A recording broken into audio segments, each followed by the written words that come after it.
No offense, David Jaffe, but that's bullshit.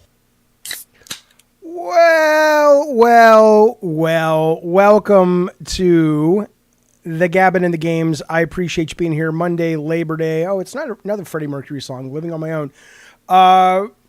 Obviously, if you're listening after the live show, that was Freddie Mercury that I have cut out of the episode with I Was Born to Love You. I was playing a game on the 3DS.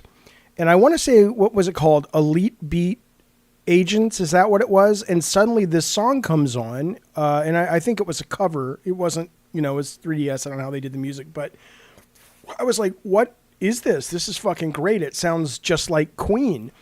And I looked it up and it's like, well, it is Freddie Mercury. This song is fucking great, man. I love this fucking song. It's a great movie, too. If you've seen that movie about, Bohemian Rhapsody, about the forming and the band and all that shit, man. Yeah, it was good stuff. All right, welcome to the show, everybody. It's good to have you here. I hope you were doing well. Let me get some of these chats that had some interesting things to say. I do want to say welcome back to our longtime mod, Bukkake Drive-By. He hit his head about a month ago, and his personality totally changed. And frankly, it didn't work for him. It was creepy, it was weird, it was strange. And now he's back to being the asshole he's always been. Welcome home, Bukkake Drive-By. Listen, Mr. K says, Jaffe, when you get a chance today, could you please check my last DM? I will explain it now. Yes. So Mr. K wrote me and said a couple people he knows, including himself, are coming to see the Last Stand Media show with Colin and the Defining Duke guys. I will be part of that show. That's coming up a week from today in San Diego. And I just got the schedule. I had been waiting for the schedule. I just got the schedule. So I'm sure we can work something out where we can do a little meetup before all the Last Stand Media stuff kicks off. So we'll figure something out. Even if it's just, four of us, staring and going, parasocial relationships are weird, aren't they? Wink. But yeah, we'll talk about it. Doug says, speaking of Last Stand Media, he says, Jaffe, I'm not a Republican or MAGA. I'm an independent. Still, your word choice calling them a party of assholes was disappointing. I made myself clear. I went back to look at that. I was on a show with Gene Park, who we're actually going to talk about Gene Park in just a little bit, of the Washington Post. Great guy, good dude. I wish he'd be at the show this Monday, but he's not going to be there. But I was on a stream with him talking about Black Myth Wukong recently. And sort of as a throwaway, we talked for about 5 minutes, not about politics so much, but about the Democratic convention that had just happened the night before. And I had said, as like a throwaway, I said, well, a lot of the Republicans are mean. That's kind of the party of assholes. And I thought it was clear that I wasn't suggesting that everyone who's a Republican is an asshole. And I wasn't even suggesting that everyone who's a conservative is an asshole. And then I made it clear with a follow-up post and a video. And I was like, look, I have Republicans in my family. Just because you have a different view than I do, that's not what I was saying. I was saying, if you're voting MAGA today, 2024, you're an asshole. You just are. Unless you can buttress your reason to vote against the idea that says, as much as I don't like Trump, I don't really trust that he's going to do a lot of the awful things the left is saying. And I feel for my family's security in terms of finances, I have to go with this guy and hold my nose and swallow the medicine because I can't pay my bills under, at least in their perspective, under a Democratic administration. And I would say, okay, I respect that. I don't agree with it in terms of I don't think you're right about the economy, but regardless, that's subjective. You have a right to your take on things. I'm not an economist. I don't fucking know, but I respect that if you're voting. But if you're voting for any other reason for Donald Trump and you consider yourself MAGA in 2024, you're probably an asshole because we know what he does and we know what he's like and you're an asshole. That's what I would say. If that's too harsh for you, then this potentially probably isn't the place for you to hang out. I am political. I try not to get political in these shows. I won't be political anymore on this show, but I did want to address that comment. Ghetto God, we're talking about the topic, does Sony need a visionary? We'll get to that a little bit later in the show. He says they don't need a visionary, just pay attention to what has been working and keep doing it. I think that is the biggest mistake, but we can debate and discuss and have a nice conversation about that in just a little bit. Thank you, Mutant Mo. Mutant Mo has been a member for 38 goddamn months. Thank you, buddy. He says, Gabbing and Games for Life. You know I appreciate that. Thank you, good sir, Mutant Mo. Okay. Jeesh says, what's disappointing is the soft talk. Jaffe's opinion is that they're assholes. Move on. Yeah, but sort of. Because if you think what I'm saying is all Republicans are assholes, no. That's not what I'm saying. That's not what I'm saying. Okay. Doug says, even this follow-up is divisive and causes more extreme rhetoric. Okay, but that's what I feel like. That's my view. What can I do for you? Right? That's how I feel about Donald Trump and his administration. I'm sorry, but he's an extreme candidate in a party that historically has not been this extreme, and I think it's dangerous for the country. And so, sorry if that's divisive, but, like I said, there's lots of people who will tell you what you want to hear. To some degree, I guess that's okay. I miss Bob Dole, says Eddie T. Yeah, look, man, I like Bob Dole. I didn't vote for Bob Dole, but I respected Dole. I respected McCain. I respected Kasich, Romney, but I get it. Nobody is. Blah, blah, blah, blah, blah. Okay. Okay. Interesting. So Loco says, I'm here for video games. I stay for the politics. Well, here's the thing.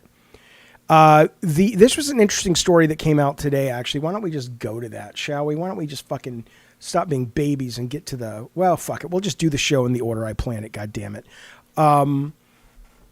Okay. Horizon American Saga Chapter 1 is now on Max. It's also still in theaters. This is the Kevin Costner bomb that cost a couple $100 million.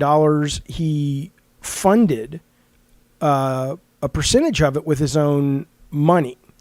And I watched it, most of it. I have about 40 minutes to go. I watched a lot of it this weekend. And it is, this is a game show, I swear to God, but I just want to tell you what I was doing this weekend because, I have an ego and I think you care. I watched a little bit of it. It's not like some great classic Western. Like it's not Dances with Wolves. It's not even like a great TV series like Centennial or anything like that.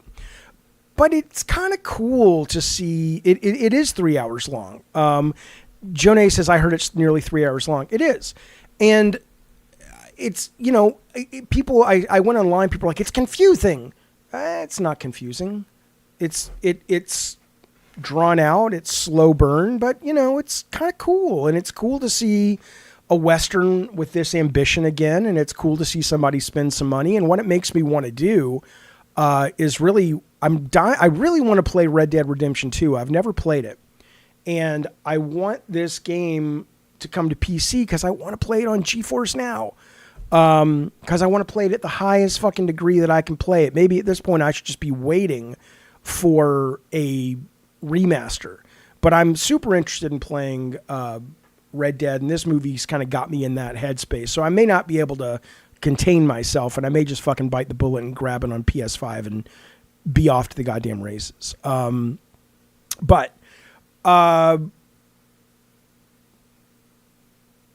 Listen.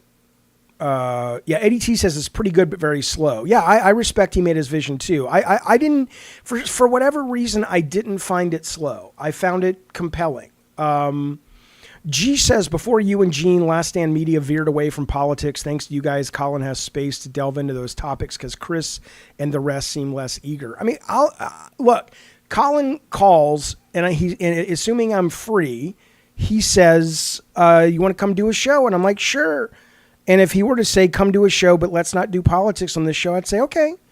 I don't have to talk about politics. I get it's divisive, but, that was me and Gene, and there were no adults at the table. So we talked about whatever the fuck we wanted to. Listen, Selborn says, Jaffe, I joined GeForce Now because my computer was chugging with the Final Fantasy 16 demo and I couldn't be happier. Such an awesome way to compensate for my lack of power. Thank you for being recommending. You are very welcome. And I see other people in the chat saying that as well. I want to bring up Gene Park as it relates to this. A little bit. So there's this guy, it'll come to GeForce Now, right? But Gene tweeted this. And again, Gene's on Last Stand Media, Washington Post journalist, covers games. Great dude. Gene tweeted, it's really sad how Reply has made PlayStation console warriors this triggered. So there is this guy, I guess his name is XVault2. I don't know him. I've never heard of him.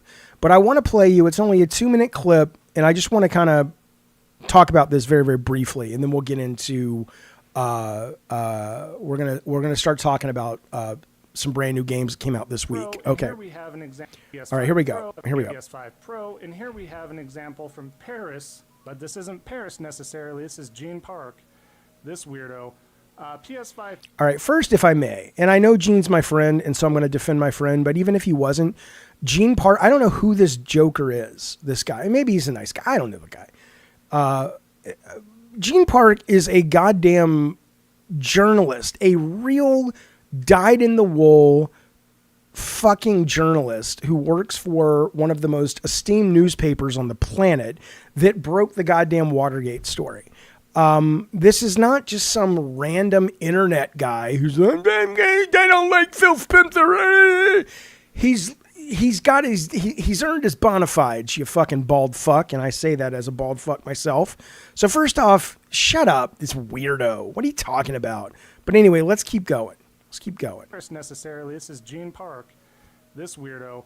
PS5 Pro is most likely happening this year, but what are you willing to spend to get one? Again, mine, real quick, is an example. I'm going to say $649 to $700. I think it will stick around the $6 to $649. Won't come with a disk drive. You will have to get the detachable disk drive. I don't believe there will be two models, so that'll be up to you. If you want to spend that $70, $80 to get that disk drive, which is something that I would do, but again, it's up to you. You're not forced to get a Pro, by the way, either. But here we go. Gene Park. It's tough, man. At a certain price point, you might as well just upgrade to PC, right? Especially if the thing doesn't come with a disk drive. Because again, let's say, and I know this is going to generate a lot of buzz, I still don't get the performance if I was to buy out of a retail box a $700 PC. I'm not going to get the performance of a PS5 or a PS5 Pro. You can build yourself one, get used parts, do this, do that. There's a lot of caveats that you can do to make that work, perhaps. But again, that's going to take a lot of effort rather than just going to a store and picking it up or going online a few clicks and purchasing you a PS5 or a PS5 Pro when that is released. So he's trying to usher in a new narrative here, Gene Park, of trying to state, well, you might as well just get a PC. No, you don't. Why? Again, now we have caveats of, are you willing to wait 1 to 2 years? And some of you are. I'm not one of them. Willing to wait 1 to 2 years for a first-party Sony exclusive like Spider-Man, The Last of Us, Horizon, God of War, list goes on and on and on, like I've stated before. I'm not willing to wait. There's a lot of benefits from console gaming. Plug and play, simple. It lasts 7 to 8 years before you feel the true need to upgrade. Okay, so here's what I would like to speak to on this, besides him just being an asshole to my friend Gene, but that's whatever. Okay. First off, to be fair, it doesn't negate this guy's points, but Gene didn't say buy a PC. He said upgrade a PC. But regardless of that, there is a point where if you are, and again, the rumor is Sony hasn't announced it. They're saying they're going to announce it at Gamescom. No, what's it called? Tokyo Game Show this month. And the rumor is it's like $650 to $700 without a game, whatever. My gut tells me you're not going to really need one.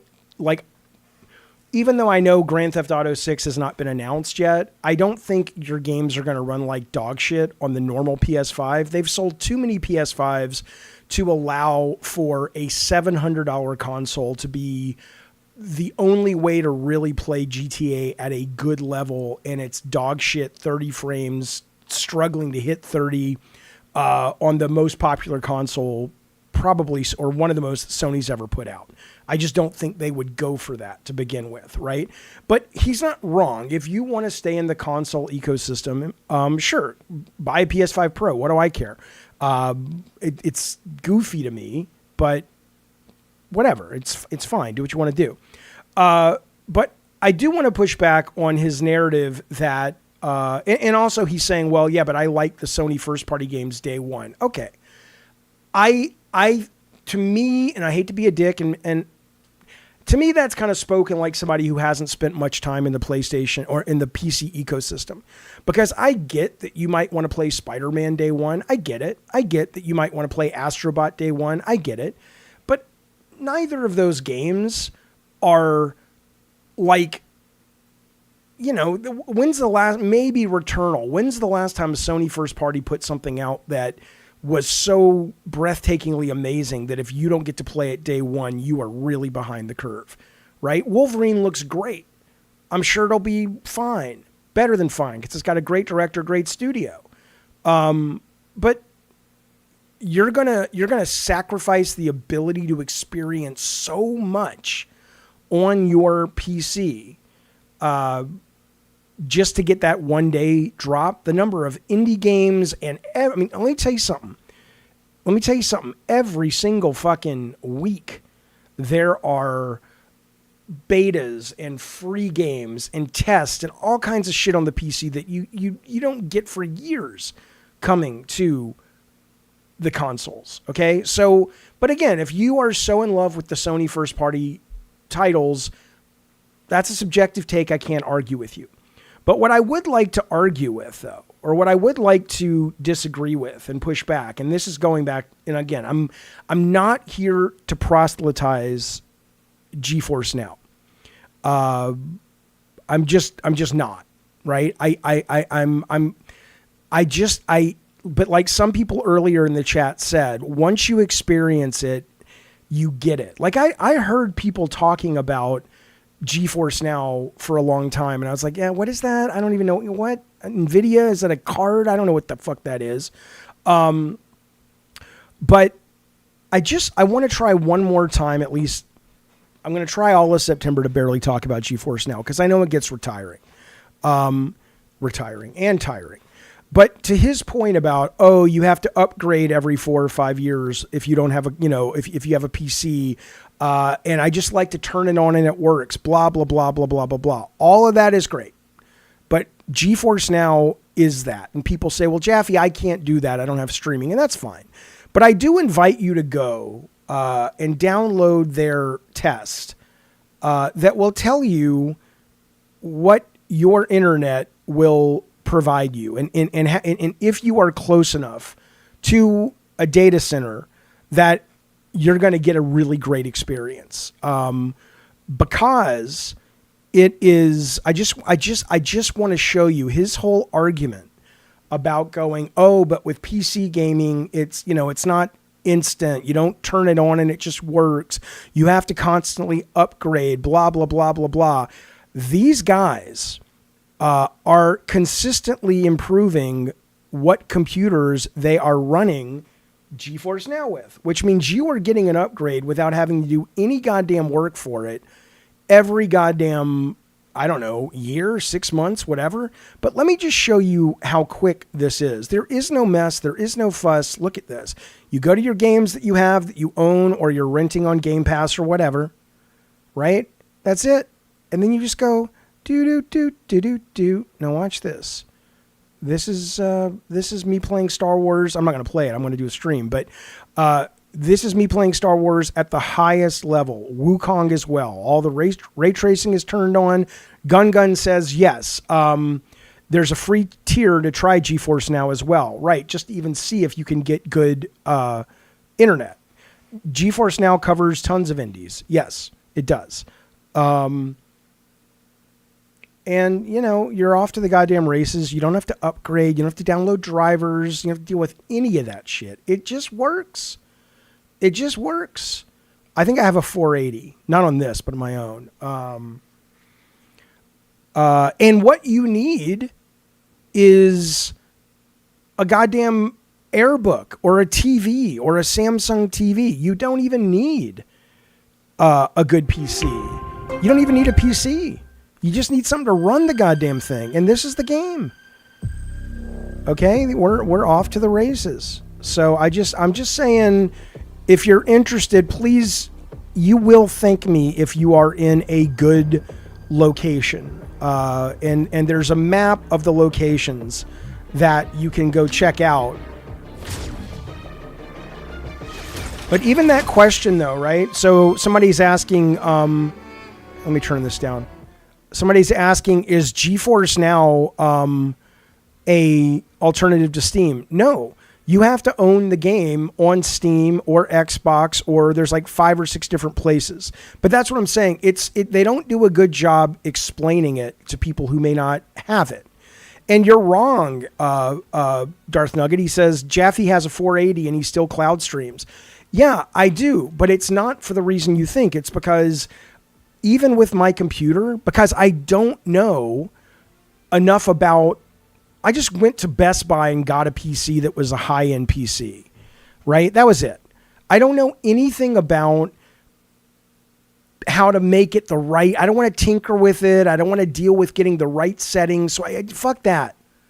I don't want to deal with it, right? So when I run Wukong locally or Star Wars locally, which I have, there's a little bit of stuttering. It doesn't run as great as it runs here. And I'm sorry, but that's just the goddamn truth.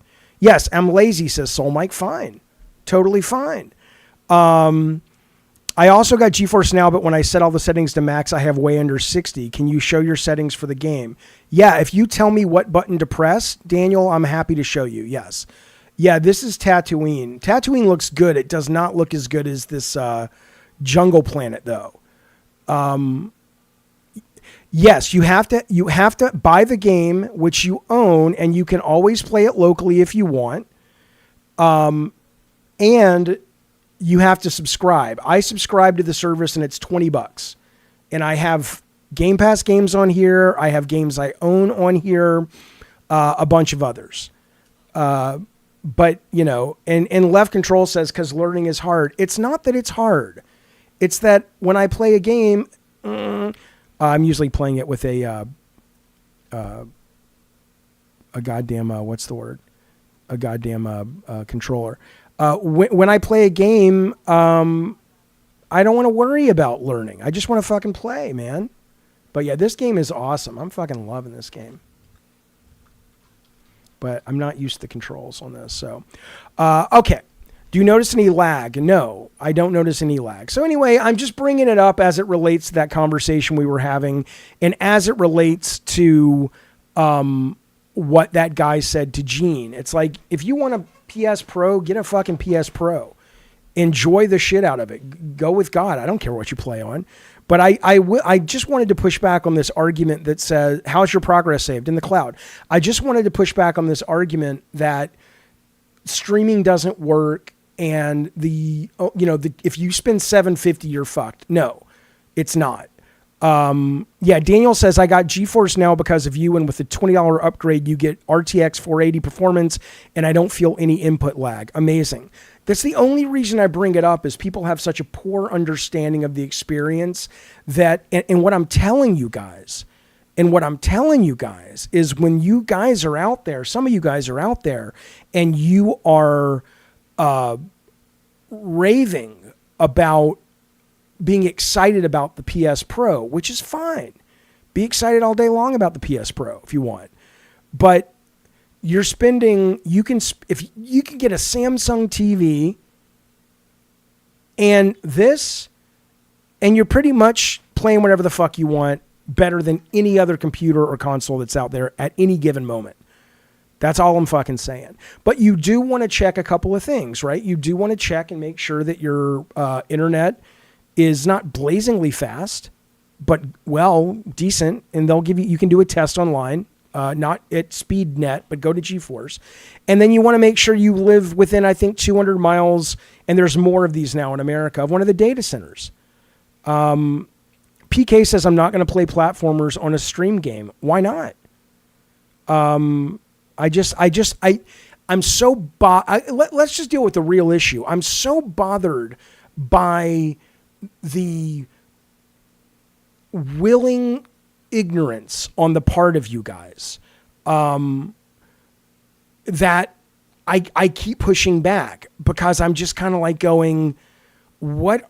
It's like TN says, Jaffe must be blind. Streaming will always be blurry. Are you out of your mind? Did you see what I just showed you? That may be the YouTube algorithm. When I play, go look at some of my streams from Wukong that are turned all the way up, top of the line, ray tracing, all that shit. Yeah, there is no Elden Ring on GeForce Now, but there is Elden Ring on Steam. I don't know if I have a 480, man. I don't care. I have something that's really good. But what I'm just telling you, it looks delightful. Go do a test just before you form an opinion. How about we agree to that? I'll shut up about GeForce Now. Okay? If you go actually try it for free and do the test, and if it turns out you hate it, you hate it. I respect that. But please shut up acting like you know what I'm talking about when you don't. Daniel Weiss didn't believe it either. He's saying the streaming quality is so high, the bit rate from NVIDIA, that it looks like the original. It does. And it's accessible, and it's inexpensive, and it's easy. But it's not for everybody, because your location of the data center. Okay, let's move forward. Is GeForce Now like Stadia? It is, but it doesn't have the Achilles heel of Stadia. Stadia's biggest problem was that, internal politics and blah, blah, blah. But Stadia's biggest problem when it came to that was that their business model was moronic. Because, yeah, you had to have Stadia to stream the games, but if Stadia went away, you were fucked. If GeForce Now goes away, I'll be disappointed because I love it. But all those games that I purchased are still mine, and I can play them on Steam. What about game availability? Most everything you want to play that's on PC or Game Pass is available. You're obviously not going to get anything from Sony yet. Sony might have a game on there. I don't know. But so far, no. All right. What are your thoughts on Jake Lloyd, the Star Wars kid? I don't know. I don't really think about him. Why? Did something happen? Jimmy Ryan says, how good is Amazon Luna compared to GeForce Now? Amazon Luna is great. I haven't played Amazon Luna since I got GeForce Now, but it's always been great when I played it. I'm against options if the objective is for the game industry to take full control of all future gaming. Mike, they already have that. Literally today, Bethesda came in and said, think about this. They said the console version of the latest Doom 1 and 2, you can still play the Margaret Thatcher mod on PC, but if you have it on console, they pulled that because they're like, oh, yeah, it didn't violate terms of service, but it's too political, right? They've always been in charge of what you can play, whether they greenlight it or don't greenlight it, whether they make a sequel or don't make a sequel.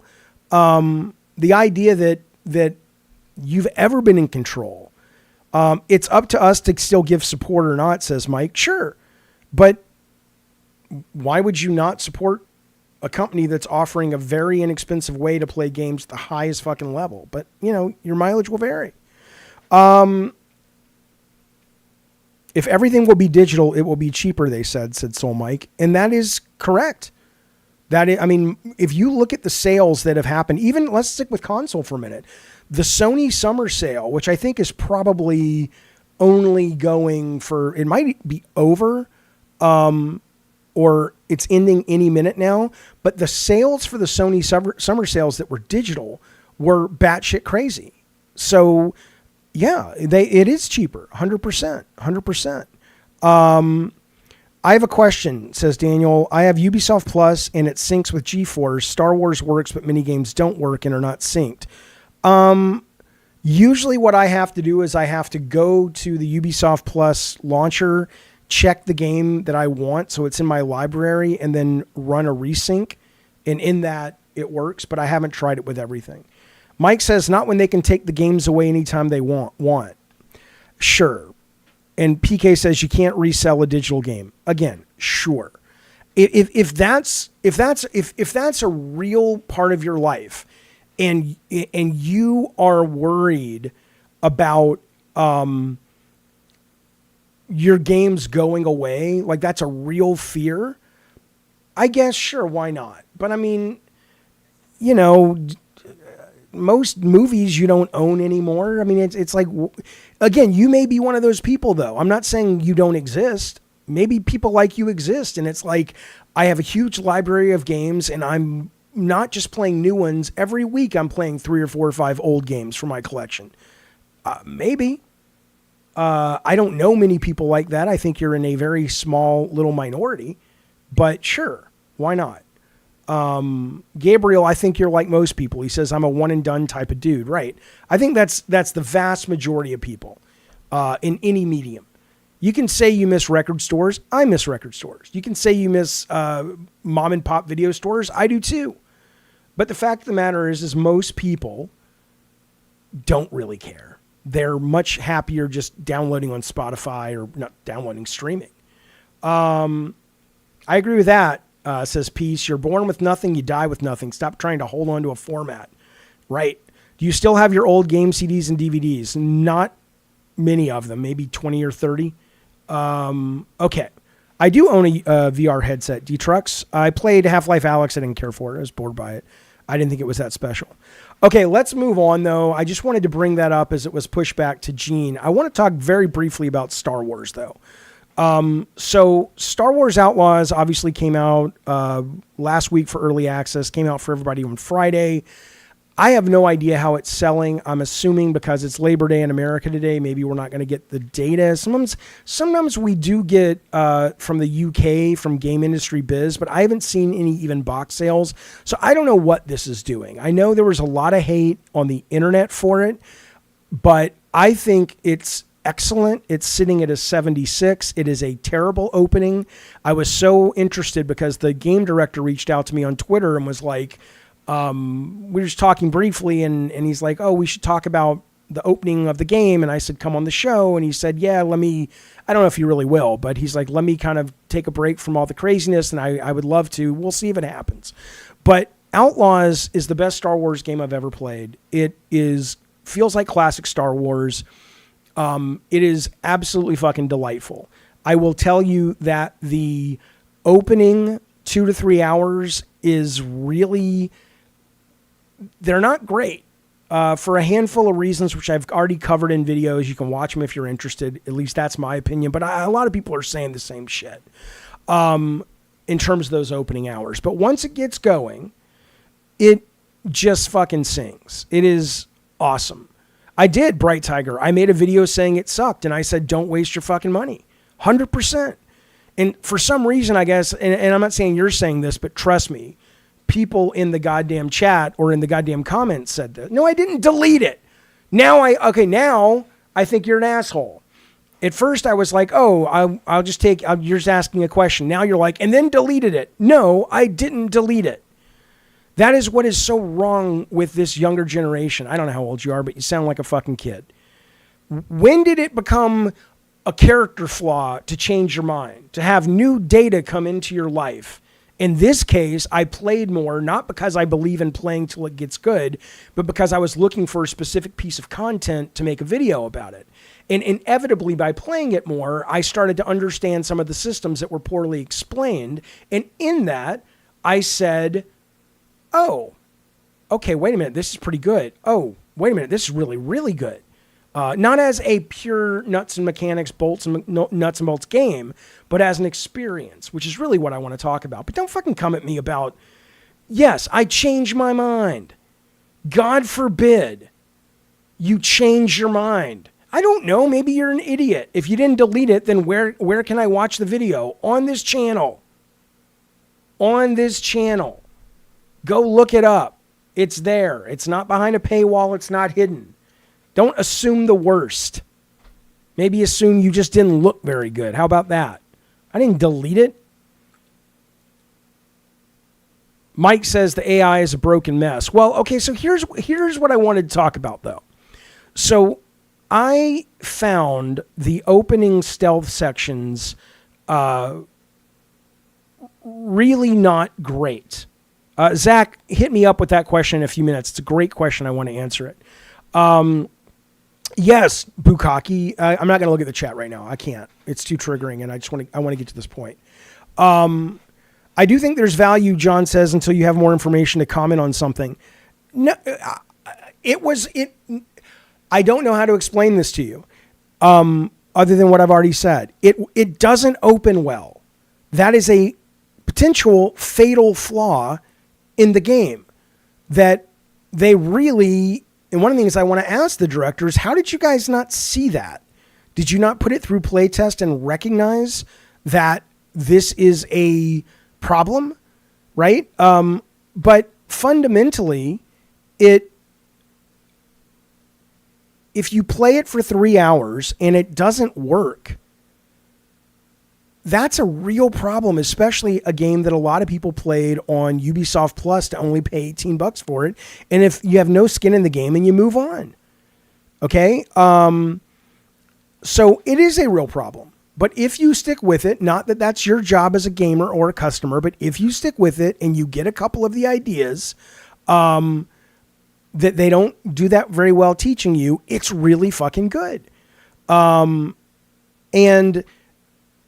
To answer Zeke, though, if you strip the Star Wars out of it, it would be meaningfully less. If you don't like Star Wars or love classic Star Wars, you're probably not going to vibe with this. What makes this so special? What makes I was talking to somebody last night. It's like, should I put all the chat behind a paywall? It's like, if you want to fucking chat with me on this show, you either super chat me or you be a member. And I'm starting to think I'm going to do that because I can't have a real discourse with some of you bitches. Doug says, by the gameplay is king mantra, it's a 5, but because it's Star Wars, it's top 10 game of the year. Yes, that's right. Because in fact, fuck it, I'm doing it now. Yes, it's all about the money, right, Tiger? It's all about the money. Here we go. I'm doing it right now. I'm tired of this shit. I want to talk about video games, man. I don't want to talk to you fucking idiots that just want to argue and try to get rises out of people. I'm just done. It's not fun. It's not compelling. People who watch the show don't enjoy it. Go fucking talk to somebody else who gives a shit. I'm really done with you guys. So let me fix that right now. And if you want to subscribe, you want to pay to be part of the conversation, that's fair. Otherwise, no, not happening, my good friend. All right, so we are now, I believe, members and mods only. I get they're trying to piss me off on purpose. I get it. And I appreciate that. I get that that's fun for them. I understand. But it's hurting my show, and I don't want to deal with it. I used to have the patience, you guys. I used to have the patience that I could deal with it, that I could somehow figure out a way to balance it. But now there's too many interesting things happening in video games that to not discuss it with people who literally want to actually enter a real discourse. Like, yes, in the case of Star Wars, back to Star Wars, I think that the license for me, because the world is so well executed. In fact, there was a Kotaku article today that pretty much talked about this. There's an opening mission where you are in one of those classic Star Wars environments where we're like a landing bay inside the Death Star or whatever. You've seen them in a bunch of these fucking movies. And it is staggering that you are able to actually be in this world, that you have grown up going, oh my God, that is the Star Wars world. That is amazing to me. And the sound, and when you're playing it with great visuals where Tatooine looks amazing. And I was on this jungle planet the other day, and it went from like bright daylight to like monsoon weather, like in real time. And it was like, this is a little kid's fantasy come true. So yeah, if you strip out Star Wars, I can't pull those things apart. I imagine when Indiana Jones comes out in December, it'll be very similar. It will automatically get a 3-point bump for me because I'm in the world of Indiana Jones. But as a pure game at an abstract level, it's okay. It's not bad. I think it's better than a lot of the big open world bloated Ubisoft games. But I'm not playing it like, oh my God, it's amazing. But here's what I wonder. Oh yeah, you can do, yeah, there's not, what's great. Awesome Tatum says, I see you can do the Luke thing on Tatooine and stand on a sand mound and see 3 suns. I thought there were 2 suns, but regardless, yes. But what's really cool about it so far too, and I don't know how many hours I'm into it. I'm pretty close, I think, to the main mission being done, the main quest. But what I think is really cool about it is it's very Star Wars, very classic Star Wars, but it's not like filled with those sort of member berries or whatever they call them. Like, oh, remember R2? Here's R2. Remember this? Here's a cameo of that.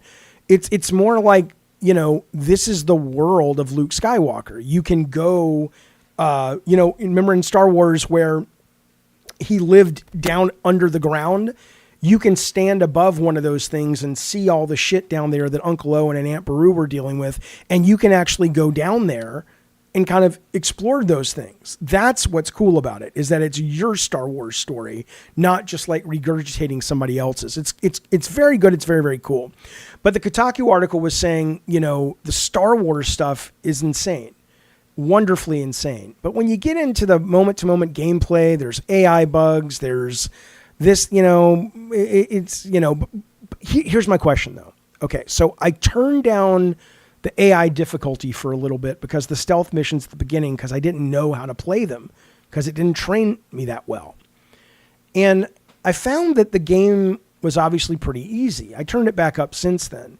But it really did get me thinking. It's like, I've never designed a game like this. I haven't designed a story-based narrative game, really, in 20 years, 15 years, whatever it's been.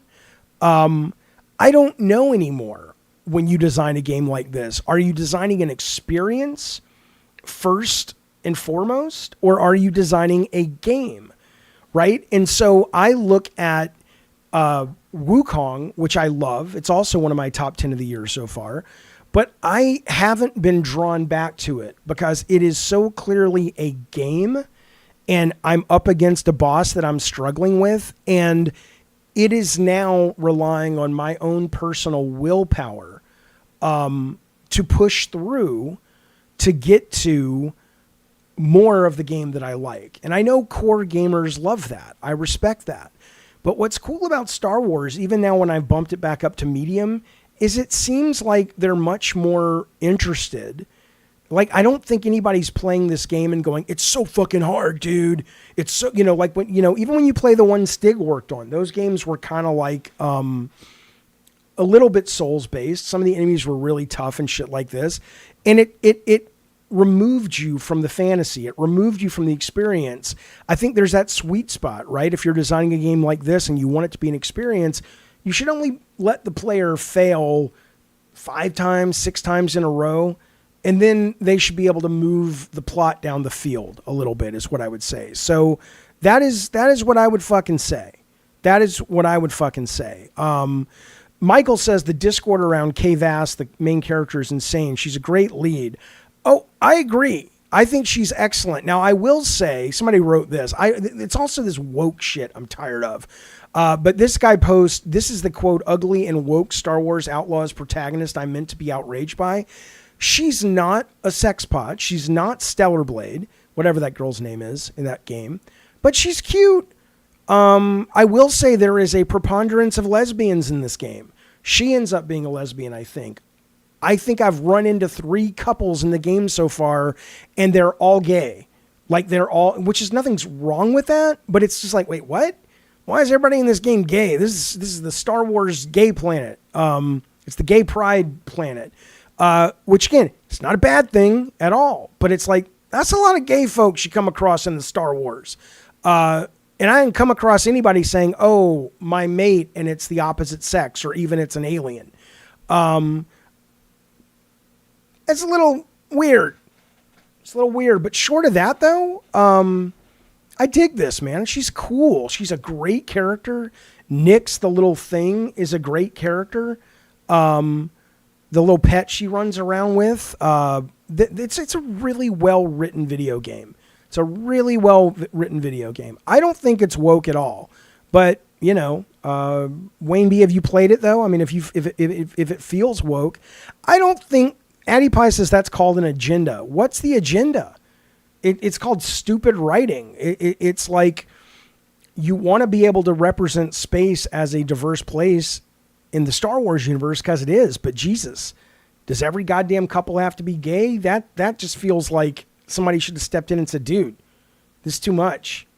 Look at where we are in the culture. We want to grow, open people's minds if we can, who are willing, show them what we feel is normal. But if every character you run across in the Star Wars is a gay character, the people who support diversity are going to go, that just feels forced. And the people who don't, you're just going to piss off.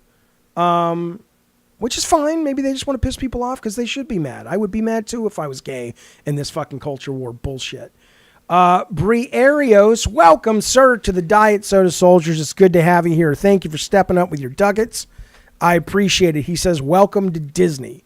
Darth Nugget says, nah, it's not really woke. I've only seen one thing that anyone could even claim was woke, and it was a gay alien. Right. Another thing that could be called woke in the game as a reach is almost every character helps you is a female. I don't know about that. I haven't noticed that. I think the robot, he's a robot, but he's clearly a male robot, that Indy 5 or whatever.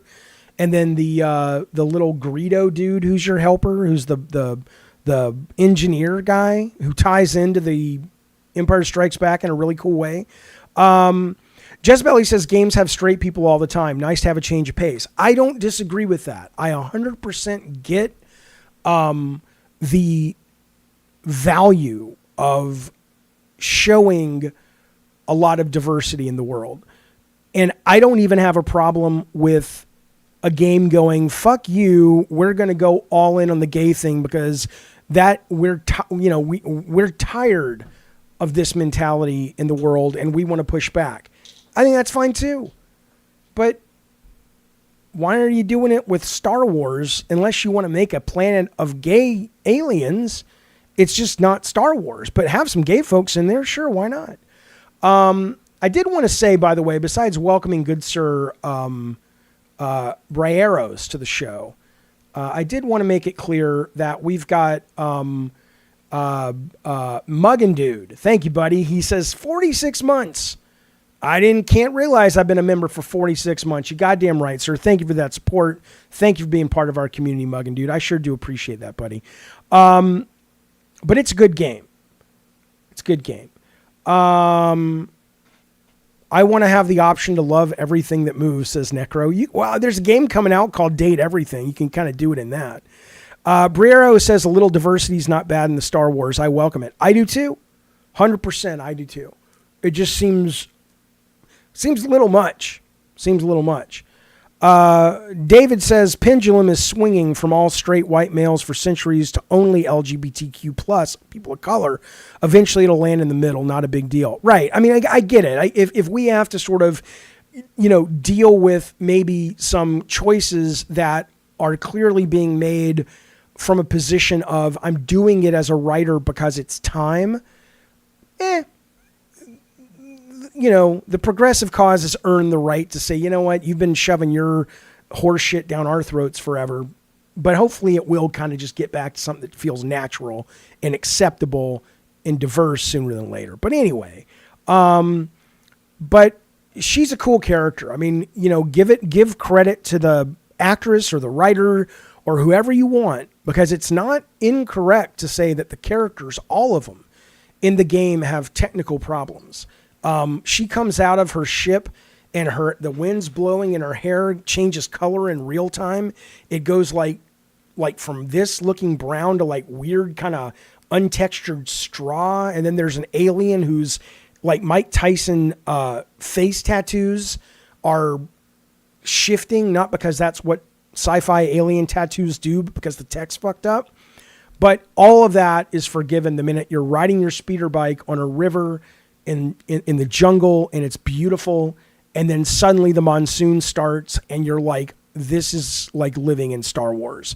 It is delightful. It's not as delightful as good Sir Francis Ravnos coming back to joining the fold. Somebody got paid today, and we appreciate it, Ravnos. Everybody welcome Ravnos back. In fact, Ravnos, one of our longtime members, I tell you what, pal, you've been with us so long. You're such a big part of our community that I'm going to give you this right here.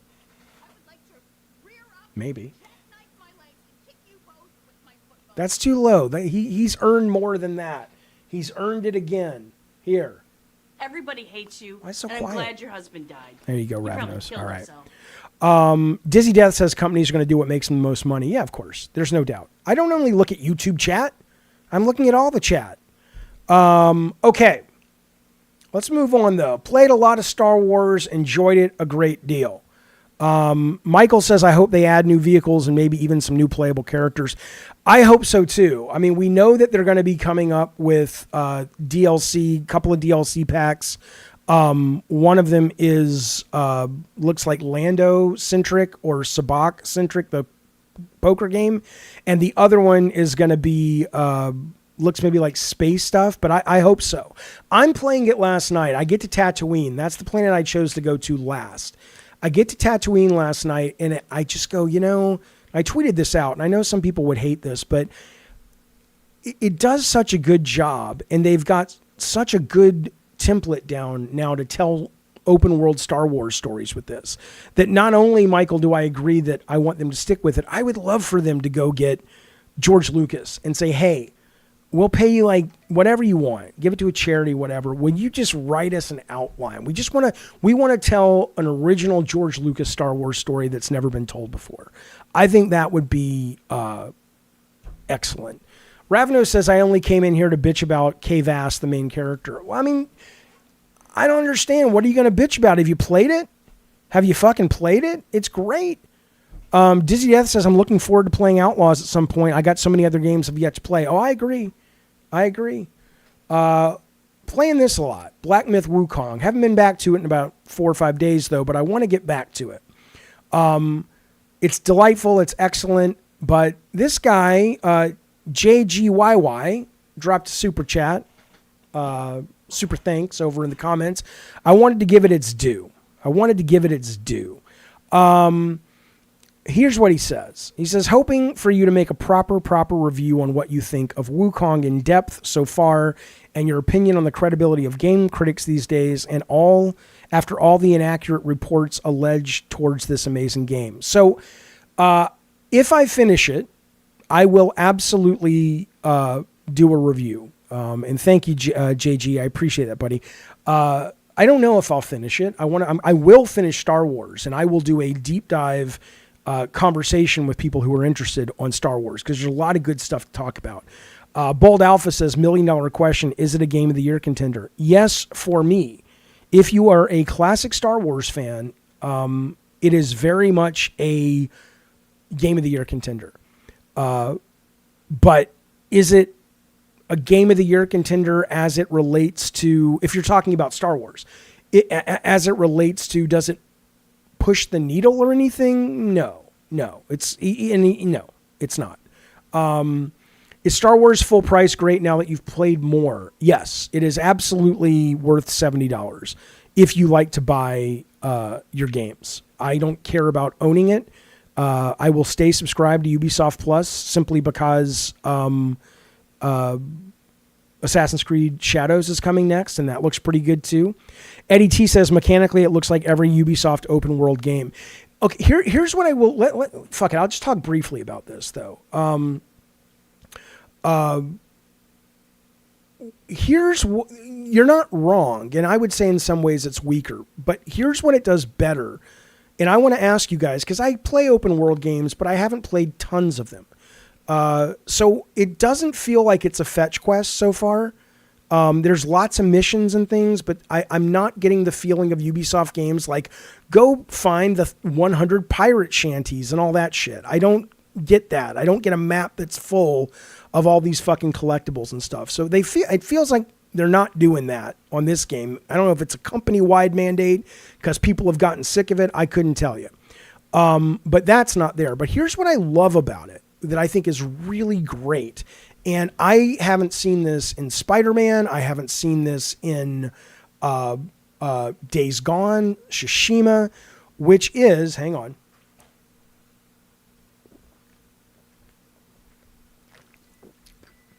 It feels like, and maybe this is one of the reasons that I am playing it so much. In a lot of those open world games, it feels like the designers and programmers and everyone sat down and said, these are your 10 kinds of missions. And yeah, you can kind of fuck around a little bit and make them feel different, but these are your templates and you got to build on those, right? This, if you follow the main quest line, and I'm not following it entirely, I've done a lot of other things too, all of that feels handcrafted to me. It feels like, oh, now you've got to rescue this guy from an Imperial base. And that is its own very specific level design. It almost feels like, it almost feels like a Zelda. Doesn't feel like a Zelda dungeon, but it feels like Zelda has their open worlds. At least if you go back to the earlier Zeldas like Breath of the Wild, Link to Worlds, the open world is kind of a rinse repeat and a grinding area. But when you go into the dungeons, it's all handcrafted. I haven't really played a lot of open world games. Even GTA probably is the best at the handcrafted stuff, but this feels like you've gone into a Uncharted level or something, and then you go back out into the open world. And that's probably why I'm compelled to keep playing it. Whereas if it was like Spider-Man, which I really liked, Spider-Man was just like, after you'd played like 3 hours of it, you've pretty much seen all of Spider-Man. It's swinging missions. Can you swing somewhere fast? Chase the car, beat up X number of people, and then they've got some bosses. This doesn't feel like that. And I don't know if the team is just huge, the budget is just huge, but it feels like a real fucking Star Wars adventure. Michael says, Jaffe, have you walked around without having a main objective? Yes, the game is full of dynamic quest. I think the quest system does move the open world needle. I've done that. But what I'm saying is it doesn't feel like, to me, it doesn't feel like even those quests, and maybe just because I'm not doing them ad nauseum, but it's like, oh, this lady has a piece of hidden cargo in some asteroid field. Okay, go find it. Take your ship into the asteroid field and find the cargo, and then suddenly you're attacked by TIE fighters, right? That feels a little like they probably could reuse that more often than I would like, but when it's surrounded by a handcrafted core path, it doesn't bother me at all. Okay. Let's move on, though, but I hope... let me get back to JG's question on Black Myth, though. So I will do a proper review. I want to talk about the game critics. I mean, look, I already talked about the Screen Rant. Hello, KP. I already talked about the Screen Rant review, which I thought had some good, well-written observations, but I thought the score made no sense. The diversity complaint made no sense. And the score given a game that they said was barely playable after chapter 2, then why are you recommending it with a 3 out of 5? Like it did not make any goddamn sense to me. But short of that, I mean, I don't have a problem with it. The one thing I have a problem with, honestly, on this topic, and this is after talking back to Gene Park, is that a lot of people were saying, I've already talked about the fact that there's zero evidence of Sweet Baby Inc. trying to sabotage these guys. I'm not saying it's not possible. I'm not saying it didn't happen, but no one has offered up any kind of real evidence except one random tweet or whatever they call them in China. And then that's it, right? But the other thing, though, is the idea that Game Science, the developer, had made a bunch of negative comments about the women and women players and all this shit. And when I talked to people online, they were like, no, that was mistranslated. And then the press just ran with it, and that's irresponsible. And again, I trust Gene. Gene is a genuine, bona fide, real journalist. I talked to him about this. He said, no, he checked with people who spoke Chinese, and they did translations on their end, either his own writing or through the Washington Post. And they're like, no, what IGN or whoever accused these developers of saying, it was not poorly translated. It's exactly what IGN was saying, they said, which is, you know, the CEO made some comments about women and women gamers that maybe you don't care that he made them, and that's fine. That's your right. But to act as if, oh, he never said that. Well, according to Gene of the Washington Post, yeah, that's exactly what he meant to say. So I don't know if that's what you meant, Gene, J. Gene Y, but I sure do appreciate the question. Thank you, buddy. PK, yes, and I'm about to bring that up. And then Twisted Sith says, talk about omnidirectional motion in Black Ops 6. I watched your video. I don't get how it works. So here's all I can tell you. And anybody who played it, and the beta runs another day. If you have Game Pass, you can get in. You don't have to buy anything except Game Pass. But as you're running around in the game, just imagine your character can pivot at the waist, right? So if this is your traditional Call of Duty guy and he's running and you want to shoot backwards, usually if this is your head, you just pull back and you start going back slowly, right? But now it's like you can... the way it comes across to the gamer is you can strafe left and right and go backwards really fast. The only time it really feels like omnidirectional is you can be running down a hallway and there's a turn coming up. Let's say that it turns to the right, and you can jump or in the air, and you can and your body will carry its forward momentum as you come to that corner, but your upper body will rotate and you can kind of shoot as you're going forward and falling. Is basically what it is. And there are things you can do, like you can jump off a ledge and rotate in the air around and shoot as you're falling. It's cool, but I don't, and a lot of the hardcore people seem to love it, and they did not love the last two Modern Warfare 2 multiplayers, which I thought were great. But a lot of the hardcore love it. I think it makes the game so fast because you have to be sprinting to cause that move to occur, that it's I'm not sure how I feel about it. It's insanely frantic, which I get a lot of people like. And then the time to kill is very low compared to the last two Modern Warfares, which the hardcore likes as well, which I fucking hate. But I am enjoying it. I think it's good. Former Nintendo veteran says Miyamoto doesn't accept compromise in game design. This is what it takes to be number one at anything in the world. I bring this up, but there's a guy who worked with Miyamoto on Star Fox, F-Zero, a bunch of other stuff over the years. He's left Nintendo, started his own company. But here's what he says about Miyamoto. He says, generally speaking, he's a really kind, hardworking person.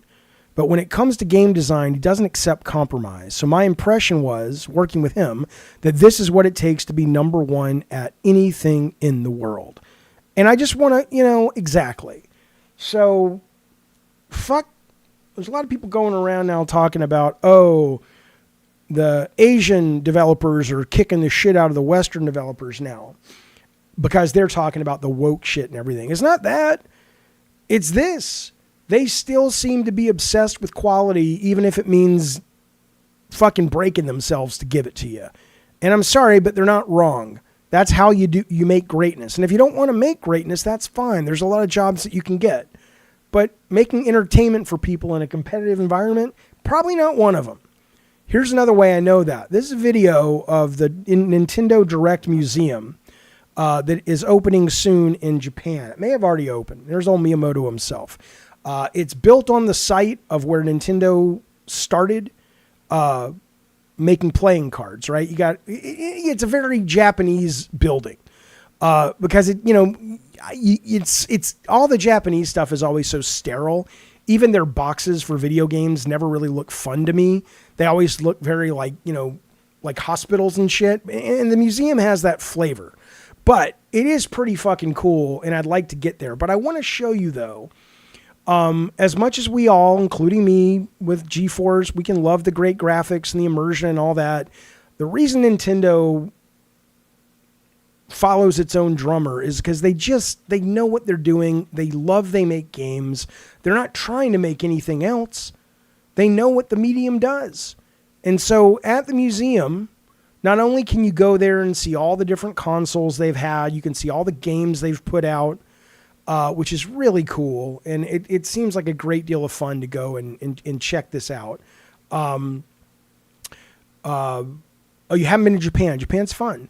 You can obviously see all the different games, blah, blah, blah. It's what you would expect. This was like a 20-minute thing. I just kind of chopped out some of the stuff that was more, I thought, interesting. But I want to show you, and you can like look at like there's a display about the question blocks, about how they've evolved over time and shit like that. But what I want to do is I want to show you how that mentality of play really does seem to infuse everything these guys do, which is just fucking delightful. This is like the evolution of Mario. So they've got these sections of the museum. I think there's like 8 of them. And they're like interactive zones, right?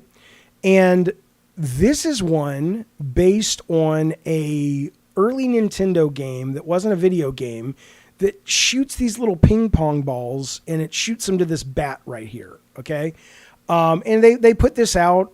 It was just a toy when they were making cards and toys and all that shit, right? But I want you to this is why they are so good at what they do. Most people would put this on display and let you hit it, and it would look nice. You'd move on with your goddamn life. Look at this one. Look at what you can do in this. So that's the original toy. And you put your card up there to play some games. And there are sensors in the living room, which is designed to look like a Japanese home, that if you actually, it's like a shooting gallery, but with baseball. So if you actually hit these zones, things will happen. Things will occur. And you don't get to know what they are, so you have to discover them and keep coming back. Here's another one. This is Zapper and Scope. It's just, they get joy. They get fun. They get the medium so well. I'm not suggesting this is the world's most innovative game, but if you go to a museum and you play this, it's fun. Look at this next one coming up. Looks awesome. Hang on. But it starts moving the towers, the enemies. You're competing.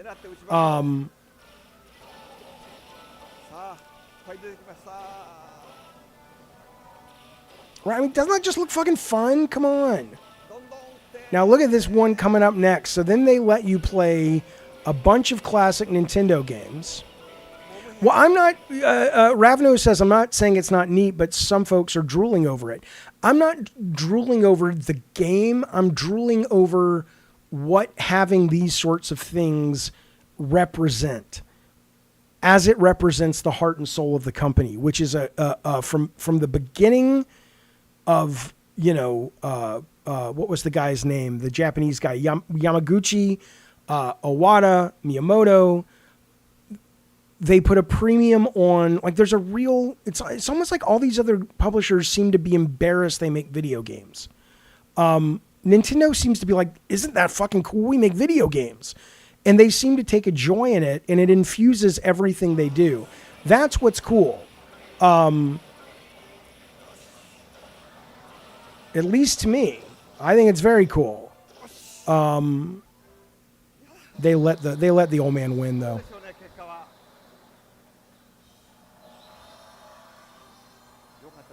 Yeah, he did all right. Okay, this one's great, though. So you can play Famicom up to Wii games, but all the controllers are massive. Check this shit out. 2人で息を合わせてクリアしましょう。頑張りましょう。 I mean, it'd be fun to go to a museum, especially with your kids, and play this shit. So, like, she's doing the buttons, he's doing the controls.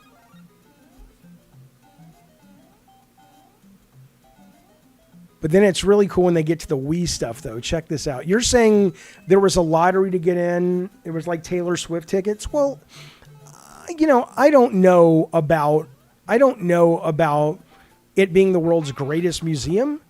So much as it is about, I think, just, I don't know, kind of a sense of pride, man, a sense of joy about this, you know, national company that really has entertained millions all over the world.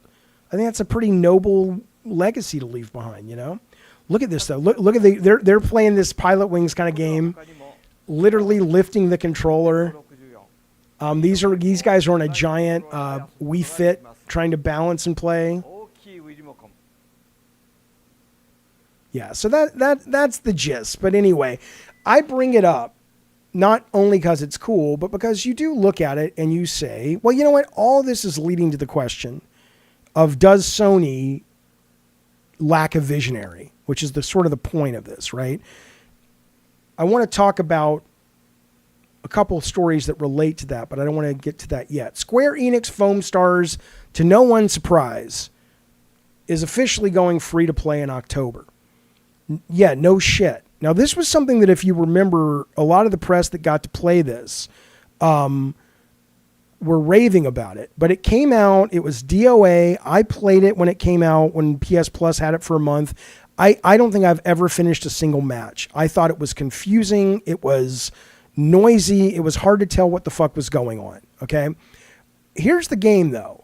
The biggest issue with this game, A, was it was paid. But also, this game... I just want you to look at this. I hope they understand one of their failings is it's so colorful that it's hard to tell what the fuck you are doing in this game, right? Like, conceptually, it's really smart. It's really well made. It looks really fun, but you can't see through the foam. The foam matches the HUD colors of the actual teammates. So when you're looking for people, you're like, everybody's getting lost. So I hope they recognize that when it does go free to play and it gives it a fighting chance. You're saying it's Splatoon, but shittier. Kind of, but not really, because what you can do in this that you can't do in Splatoon unless they've updated it is you can actually build and change the environment with the foam. So you can create ramps to leap off. You can create walls of foam to block people with, to slow people down with. It seems like there's much more functional design. But anyway, it makes you wonder what the fuck's going on where they're going to charge $40 for this, right?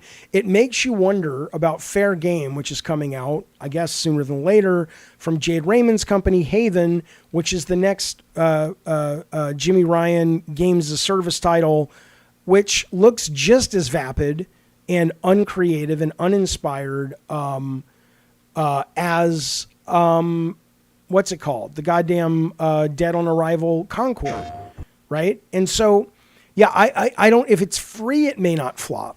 And I wonder. I mean, all you have to do really is look at. All you have to do is look at the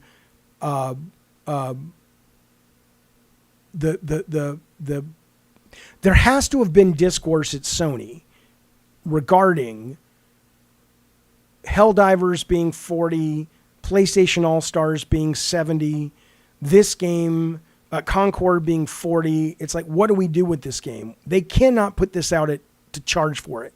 If they do, it's dead, unless it's just brilliant. But it don't look brilliant. It looks generic. Addy Pie says it's going to be 40. I don't think they've announced that. This just looks like generic Ubisoft wannabe cool hip shit, and it's just like, shut up. It looks dumb, right? And again, this isn't Herman Hulst, right? This was Jim Ryan. This was already in production. Herman's real contribution, hopefully, on this will be can we whip it into shape? Can we learn from Concord's failings? And can we make adjustments to those failings that might be represented in this game, or the marketing or the sale philosophy of this game, so we don't suffer the same fate, right? But that said, though, it does lead to, and this is God of War dev, Sony Santa Monica has several unannounced titles in the works. All of this is going to, does PlayStation need a visionary? So this was a resume, or not a resume, LinkedIn. They're not looking for a job. But this is somebody at Sony Santa Monica that is basically saying, hey, we manage 30, or I'm a manager of 30 producers here that supports 250 internal developers, and we're working on several unannounced titles, right? So people are like, oh, what are they working on? Blah, blah, blah. And again, if you look in the chat at JSD, he says no one invested in PlayStation for games as a service. We did it for single player narrative games, right? So this is kind of where I'm going with this, which is like, I don't even know, honestly. I could be wrong on this. You guys in the chat, seriously, tell me what you think about this. But does anybody even want another God of War right now? Like, if there's going to be God of War in Egypt, and it's going to be pretty much like Ragnarok, does anybody care anymore about it? Almost feels like the franchise is kind of back where it was with before Ascension came out, right? So they're doing something with God of War. But what is it, right? They're doing something new. Maybe it's a single-player game. Maybe it's Corey's single-player game. I don't fucking know. But it does make you go, when I look at this and I say, what is the vision? Steve Jobs was an asshole, but he had a very clear vision. Iwata clearly sounds like he wasn't an asshole, but he had a very strong vision that, along with Miyamoto, guided the company. I look at Sony and I go, they're kind of in a pickle. And again, I can hear it now. And I'm sorry, you're just wrong. Okay, I will quote the very tropey, tired quote of Wayne Gretzky going, you don't go where the puck is, you skate to where the puck's going to be, right? A leader, yes, I get that Sony is doing great today. I get that Sony is doing amazing right now, okay? But everybody is seeing now these games are costing too much money to continually only be a studio that makes AAA narrative-based games. At the same time, though, games that are games as a service, which can make you a lot of money, are lightning in a bottle-ish for the most part, at least at the level that they're making them. Nothing they've shown so far seems to be like they've cracked the nut. And so I look at this and I go, now, this leader may be at Sony. Maybe it is Scott Rhodey. I mean, they got rid of Connie Booth. I don't know what her take was. Maybe it's going to be Scott Rhodey. Maybe I don't know. Maybe it's Herman.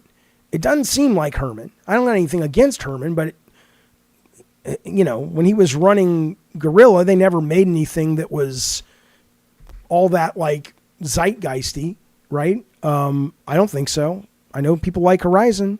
I know people like Killzone, but neither of them really became the next big thing.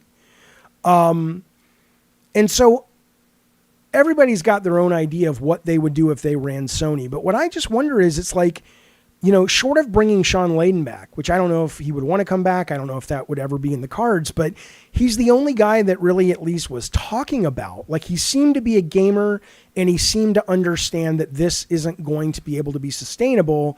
What can we do? And people were like, I was talking to some people the other day. It's like, well, what about Mark Cerny? Mark Cerny was a great visionary and remains so when it comes to tech. But unless he's got some vision that's going to allow more AAA, quadruple A games that can be made for a lot less money and a lot less time, just building another amazing bleeding edge piece of technology isn't going to matter. You need somebody, in my opinion, because where's the train going, right? Where do you, seriously, you answer me. If these guys come out, which they will with PS6, and let's say they never really crack the games as a service nut, Do you honestly think that the box will be good enough if we get 2 big AAA games? Like, here's a Wolverine, and then there's God of War Egypt. And then the next year we get a new Horizon, and then we get... it doesn't mean we're not going to have second party and stuff, but I'm just saying, do you really think that is that what you want from this company? Like, do you think that's doable, acceptable, marketable? And if not, then it's like, where are they going to find this person? Are they even aware they need to look for this person? Do you think everything is fine? Don't change a thing. That's what somebody earlier in the chat said. They're like, why would they need a visionary? Just keep doing exactly what you're doing. If you keep doing exactly what you're doing, aren't you going to end up with less games, less risk, and just kind of same old shit because things are too scary to take chances on? I'm not saying let's put it this way. I've had enough pushback on this topic that clearly there are people who think I'm wrong. And I don't know if that is nostalgia. I don't know if that is on their part. I don't know if that is stubbornness, or maybe they really have a vision that they just haven't articulated. But if they just keep doing what they're doing, I don't understand how you would be okay with that as a consumer. You're going to get 2 games a year. I mean, take this year's output. I understand a lot of you guys like Final Fantasy. People seem to like that. That's great. Rise of the Ronin was solid. Stellar Blade, if you like that kind of game, was really good. If you look at their actual first-party output, what did they have this year? They had a couple of games. I just don't remember what they were. Sony first-party 2024 PlayStation. Let's see what they came out with. Okay, 2024. Let's see. Helldivers 2. Astrobot looks delightful. I'm very excited for that. Concord, Dead on Arrival. Horizon Adventures is the first Horizon game I actually want to play. And to be fair, neither one of these fucking games cost a lot of money. So maybe they've got it down. Maybe it is Herman. Maybe Herman knows exactly what he's doing. But yeah, I mean, I don't think they're going to be able to sustain with Stellar Blade kind of games. Helldivers was lightning in a bottle. But Sony should drop the accessibility shit. I don't understand that. What do you mean you'll play Stellar Blade one day? Oh, one day. Right. A very PS2 era-like output, which works if you're a Sony old head, says Mutant Mo. Yeah, but I don't think that's most people. I think most of those people are... I mean, maybe it would work, but I don't know. There's a lot of games like that on Sony right now that are on the indie store of PSN and nobody buys them. I think without you as a producer or advisor, I have little faith in them rebooting Twisted Metal, says Steven. Even with me there, they're not going to reboot it. I don't think they should reboot it. I think if they want to reboot something to do with Twisted Metal that is in the IP, I think that would be great. But a traditional Twisted Metal game, please stay far away from that. I wouldn't reboot that shit. It will be good enough, says Zack. What we want doesn't correlate to a mass consumer base. You're right. You're absolutely right. But what do you think a mass consumer base wants? You think they want... I don't know. I mean, I mean, they're clearly giving them what they want right now. I'm trying to think, like, when you say mass consumer, I mean, they want their Call of Duties, which obviously to no one's surprise was huge on Game Pass this weekend with people subbing to Game Pass. They want their Maddens and their college footballs. They want their shooters. They want their Fortnites. And Brett Moore says, is the younger generation even buying console games? Not many of them. Switch, but not Microsoft or Sony, no. You're pretty sure Astrobot will flop, says Addy Pie. It's interesting. I would have agreed with you, but given the timing of it, and as I've said before, given that Astrobot is now coming out when you've got enough people that came up with Sony games, and now they have children, you might be seeing the first kind of legacy title like Nintendo was able to do with Mario. But certainly if you look at historically, they've never done well in this space since the Crash days. But yeah, I mean, I think short of that, I think it probably will just do average, even though it looks great. Ravno says, I have seen more hype for Astrobot than any other game this year aside from Wukong. And to be fair, the press loves it. JSD says it will be good. It sounds like it's very, very good. And as importantly, I think there was a survey done after Keeley's summer show, or it was one of his shows, and Astrobot was the number one game people said they wanted. So, you know, that's kind of cool. So, okay, so here's the question. I'll put up a poll. Does Sony need... can I even put up a poll here? Maybe I can. Let's see. Let's see. I'm going to put up a poll. Here we go. Does Sony... Whoops, come on now. Does Sony need a new vision for its creative game greenlight direction? All right. There we go. So the poll says, it's too long. Come on, man. Does Sony need a new vision for its I'll just say a Sony new vision. You know what it means. Okay. Must contain between 1 and 35 characters. It's got 28 characters, you son of a bitch. What are you talking about? Fuck you. Hang on. Ask a question. There. Oh, I see. Okay. It should be appearing there. I'll put it at the top. Does Sony need a new vision? Yes or no? 86, 91%, 88 say yes. We'll let it run for a few minutes. Sony needs to do more things like Astrobot, says Nugget, and lower budget experimental games, bring it back to the old days.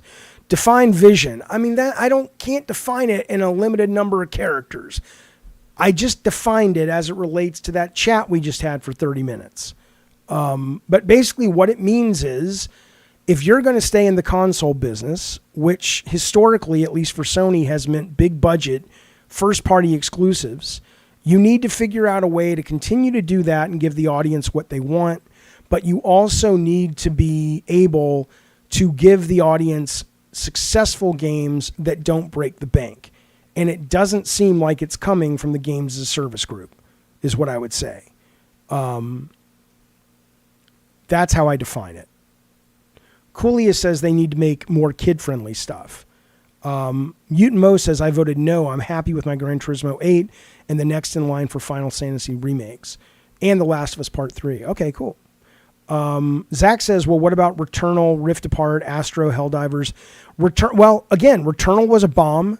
Loved it, but it was a bomb. Rift Apart was almost not profitable. Helldivers is great. Can't complain one bit about that, but it's kind of, it's reached the end of its, I don't know how long it's going to go. Certainly lost a lot of players, but that's okay. Astrobot we'll have to see. Ravno says Returnal was overpriced. I think Returnal, well, there's a great point, though. When you talk about what does it mean with vision, somebody should have stepped in and said, I get that you love. Like, here's what the visionary would have done. I get that you love that you want to make this a hard-as-nails game. And I get, because it's a roguelite, that you're going to need that. But you know what? Put that in as a director's mode and make a mode that's the default mode for normal fucking people. Because that game was tuned too hard for the average player that plays PlayStation games. But it was excellent. And in that, they lost what could have been a huge franchise for them. Because I agree, it's one of the best third-person shooters ever. Somebody said that in the chat. But the idea, and I don't agree, Ravnos, Returnal would have been huge at $40. No, it wouldn't have. Because most people would have played it, gotten the shit kicked out of them, like most people did in the first few minutes.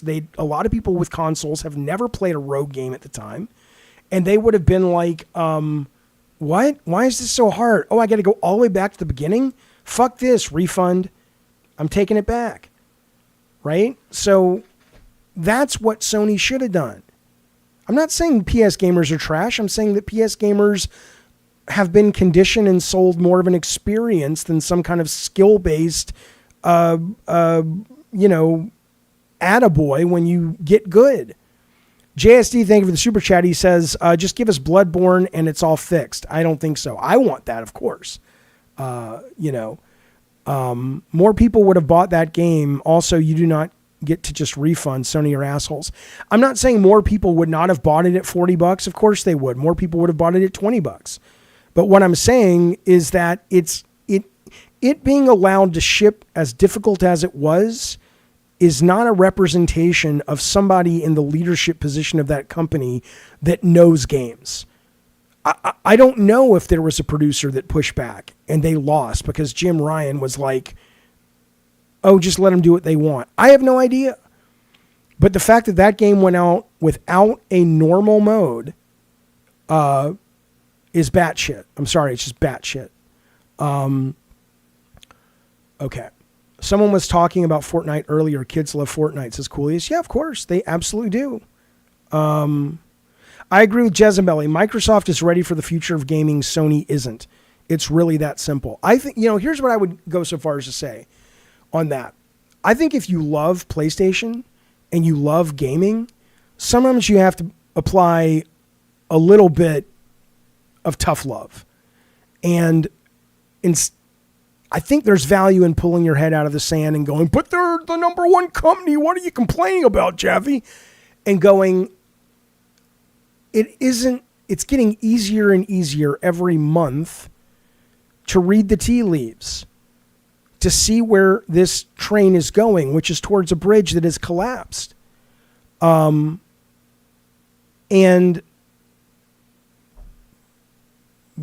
I'm not saying they're not going to fix it. I'm not saying they're not actively trying to fix it right now. They're not dumb. There are people there that are still there that I know that are real smart. But that what we as consumers have seen suggests a company that, at least so far by their output, doesn't seem to be aware that the train is barreling towards a cliff. Right now, does Sony need a new vision? 73%, almost 3/4. 27% say no. Understood. Stephen Hawkins says, I love PlayStation, and that is why I hate on them so fucking much lately. I have a PS5. I barely touch it. The last time I touched it was because I double dipped on Castlevania Dominus Collection, right? Zack says, if we thought this generation of console sales were skewed at the reported 5-to-1 PS over Xbox, it's only going to be more disproportionate in next gen. Sony doesn't have to do anything. Yeah. Okay. All right. Let me ask you, Zack. Let me just ask you straight up. Have you not heard of a company before that was doing incredibly well, and so they didn't make changes because they saw the landscape shifting, and suddenly that company that was top of the food chain is now gone? I mean, the famous examples are things like Blockbuster to Netflix, but the business is littered with once great companies that got complacent. You don't think that's something that Sony's in danger of running afoul of, Zachary?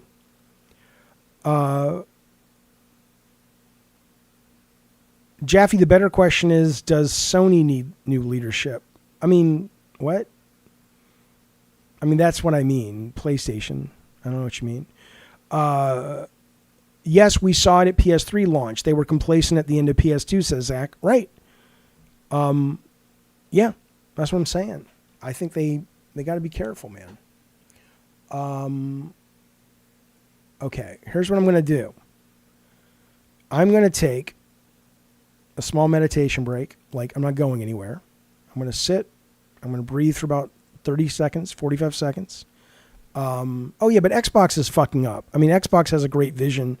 Who knows if they'll be able to execute it. But I want to talk about this mechanic in the new Call of Duty And I'm not opposed to it being in the game. I just find it incredibly distasteful. And I just want to read the room. I want to get a sense of what you guys think. But let me reset one moment.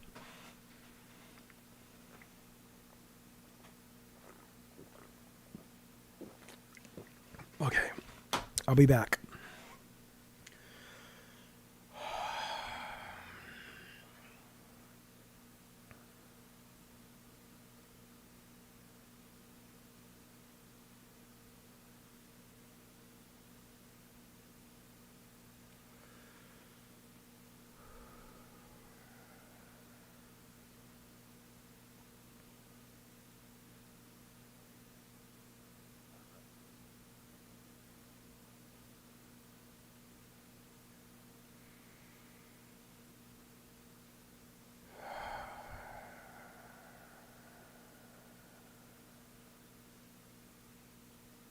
Okay.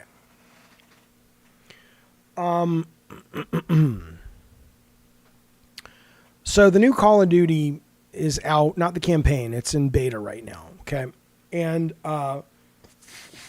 one of the things you can do in this game, and it's fun, but one of the things you can do in this game is you're able to come up behind someone and grab their body and use them as a meat shield, basically.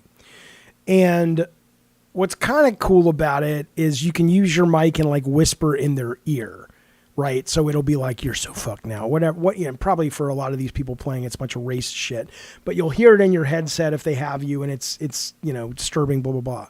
But inevitably what people have started doing is they'll grab someone's body, dead body, and they'll push it up against the wall, and they'll go in and out, in and out, in and out. And it'll basically look like you're butt fucking them, basically. It's like the new teabagging, right? Now, I think this is really bad. I think the developer has every right to put it in the game. I think if Activision or Microsoft wants to publish it, they have every right. I'm glad we have the First Amendment. Nobody should tell them they can't do that. I think that's insanely important to the art form. But I think this is really probably not going to go down well. Now, so first my question is, because you wouldn't be surprised that you get a lot of people like Addy Pie in the chat saying, it's great, fuck soft people, this is Call of Duty. Zack says, you got to leave it. If you want your game to be a cultural phenomenon, let people have fun. Again, I'm not saying get rid of it necessarily, but there's a lot of people like you who are like, at least in my response on my Twitter, where does it say, like, oh God, this guy says,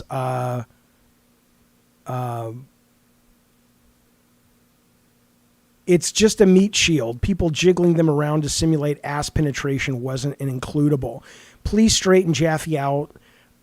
Manipulating an animation a bit makes it ass rape and homophobic. Have you been drinking raw milk? Like, people are immediately jumping. Only a straight white dude would think this is homophobic. What a weird take. This has to be bait. Keep in mind, this guy says I'm gay, but not as gay as this tweet. Okay, so I'm curious. Okay, so the point, though, Ravnos, this is the problem. Ravnos says, Jaffe, this is a soft take. I agree with you in concept, but for fuck's sake, you sound like a shrieking violet. I think if people would stop being so worried about coming across as anything, it's what I think. Okay, a shrieking violet would say, get rid of it, cancel the game, cancel the developer. I'm not saying that. Keep it in all live long day if you want to. But I'm just bringing it up because it seems offensive beyond sort of like trash talk offensive. It seems like you're basically making a joke about rape. You're making something that could trigger people. And is it homophobic? I think so. Because you're basically saying the way gay people have sex is a bad thing. I haven't, it's not, Addie Pie, this is what you don't get. And this is, I've been young before. I understand. And please listen to what I'm saying. I absolutely understand being young and going, it's art. Let people do what they want to do. If they don't want to rape somebody, don't rape. So I get it. I open this conversation by saying that they should be allowed to do it if they want to do it. But that doesn't mean that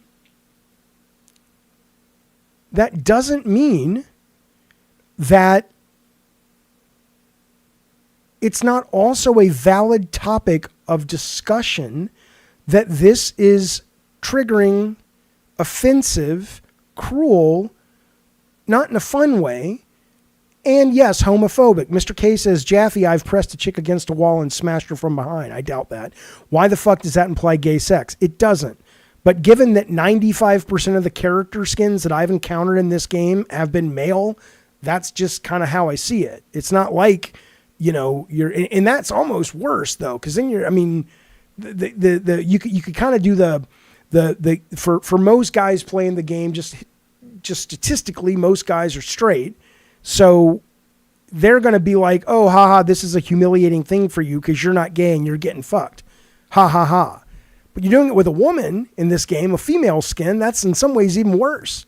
Again, here's what I'll tell you, though. I don't think it needs to go away if you like it. Here's how I would solve it. I would say, look, if you want to turn it off, so the mechanic is fine. If you want to sneak up behind someone, grab their body, and that becomes a shield, awesome.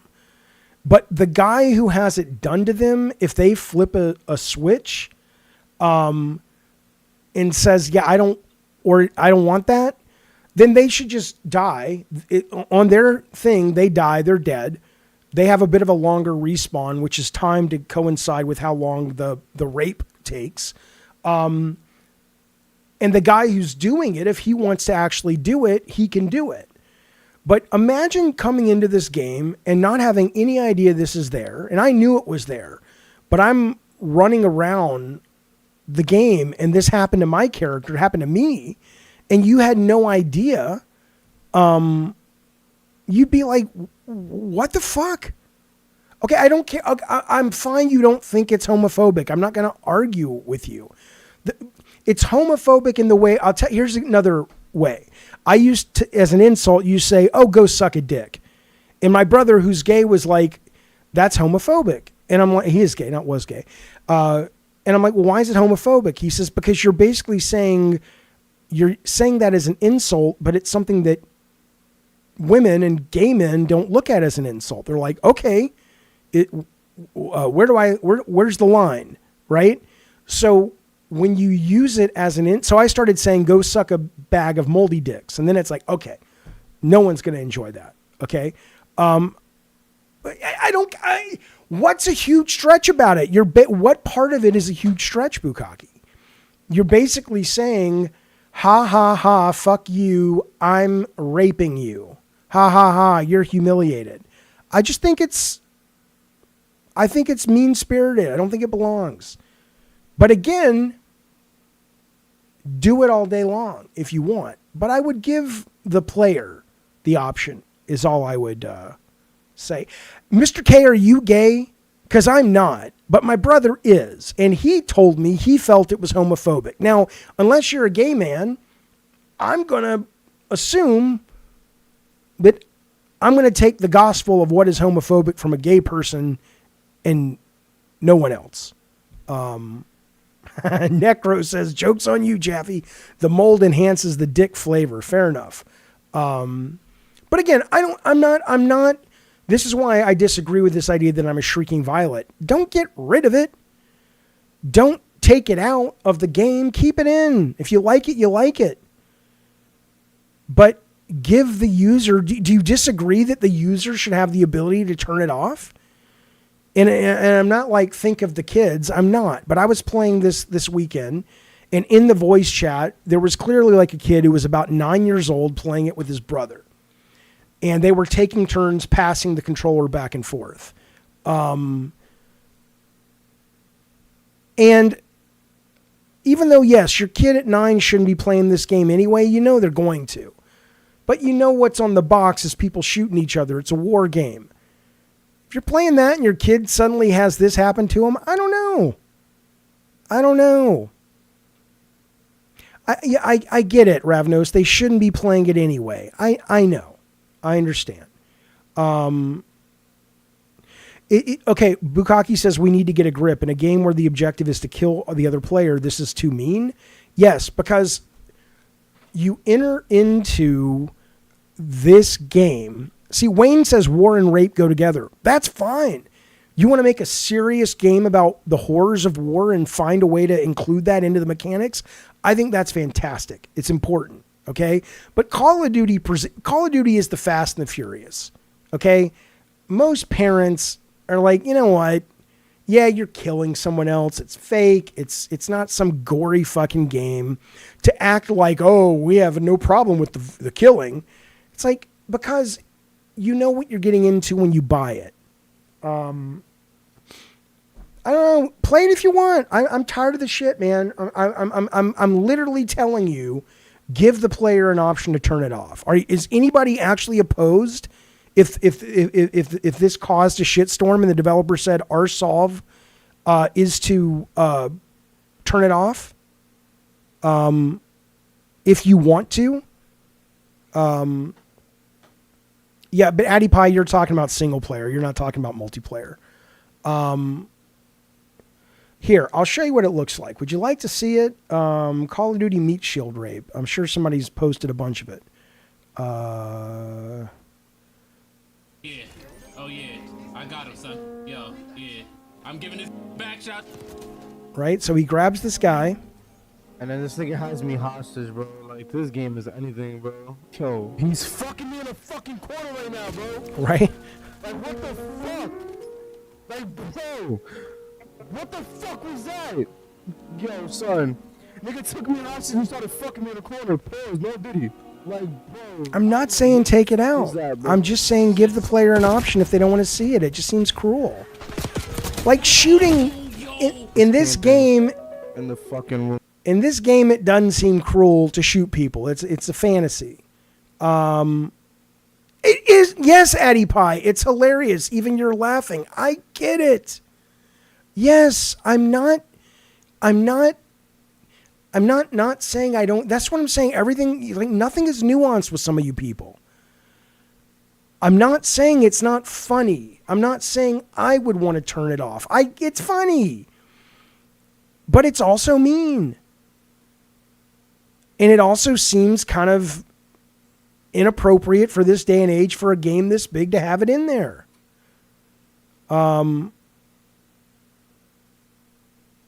That's all I'm saying. But you guys go butt rape people all day long. Who gives a fuck about people with no sense of humor? I do. And it's not that they have no sense of humor.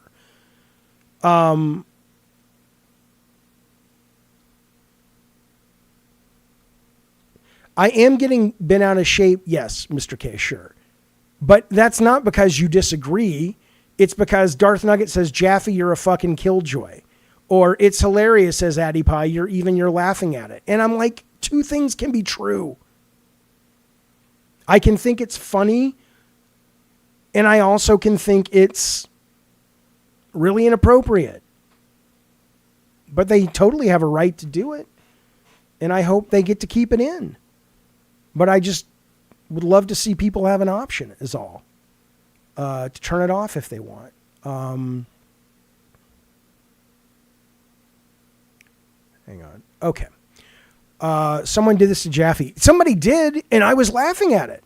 But then I was just like, Jesus, that's pretty fucking harsh. Yeah, Elliot, I get it. The option is close your eyes. I'm not suggesting that I'm not suggesting that things should be censored from people.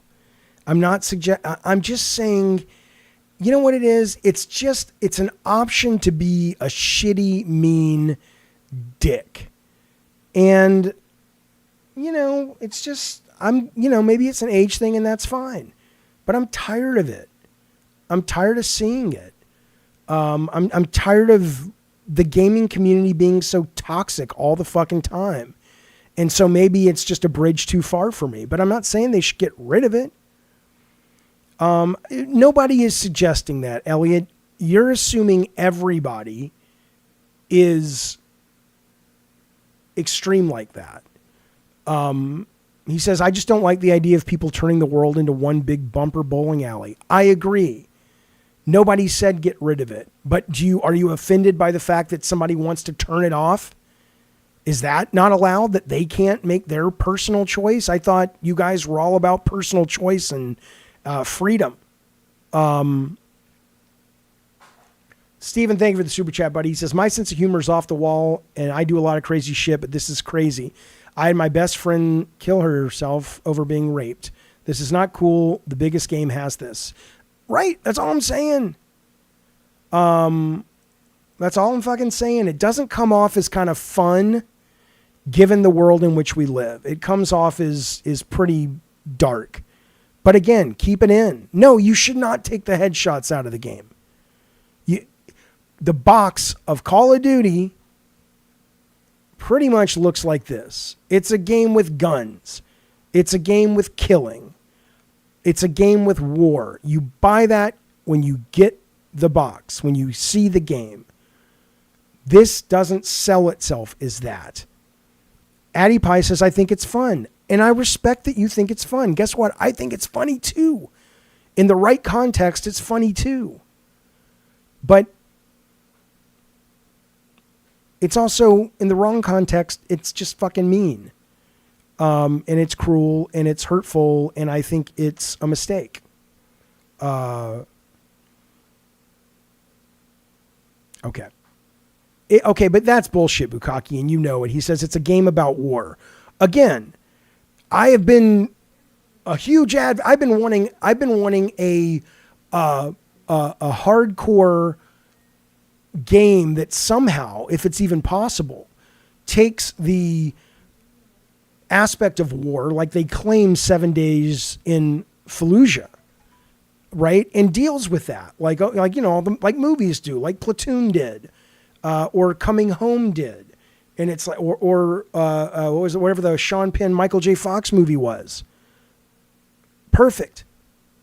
Make that. But don't act like because Call of Duty is set in war, that suddenly that's enough, that when you play it, it takes you to that mentality and that's what's great about it. It's a fucking fantasy. It's the Fast and the Furious of war movies.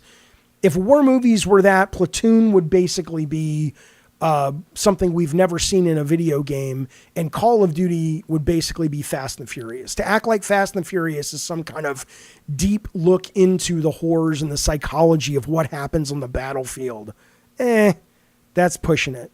That's fucking pushing it, man. Okay. You know how fucking nuts some of the people I served with who got raped are? They see this, they're going to go off the deep end. And again, I feel for them. That doesn't mean they should take it out of the game, but I do think it's a mistake to not have an option.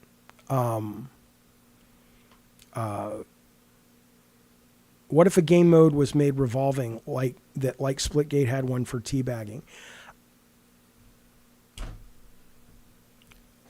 Why not just make it so you can turn it off, man? All right. That is the show, my delightful knuckleheads. That's Gabbin' and Games, baby. Listen, I want to tell you something. Tomorrow, we will be talking about the Google form I sent out